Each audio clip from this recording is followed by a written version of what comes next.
Happy Halloween, everyone! So, ayan mga kamomshi. So, nag-ready din kami ng konti para sa mga kids na later magpunta dito sa bahay.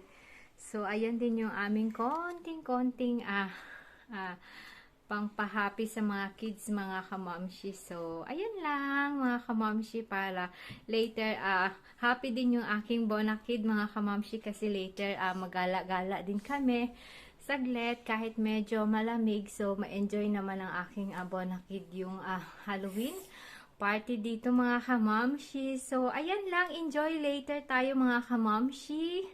And be safe lang tayo always. So, ayan po yung ganap namin. O, diba? Konting lang to mga kamamshi. Binalot ko na para later hindi na magkanda gulo-gulo kasi kami lang ng anak ko yung aalis. Yung papa namin tsaka yung kuya namin maiwan dito mga kamamshi. So, ayan lang.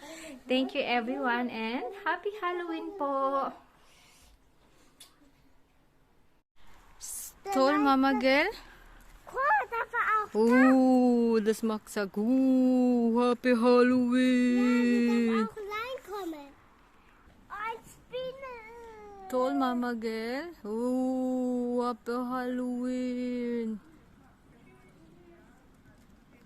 Hello! Happy Halloween! So, ayan po mga kamomshi. Maulan-ulan today. So, nakapag-promise kasi kami na trick on treats kami today. So, ayan, Gora yung mga kamomshi. So, ayan po yung place namin dito. So, almost 7 na kasi. So, wala pang tao o siguro tapos na mga kamomshi.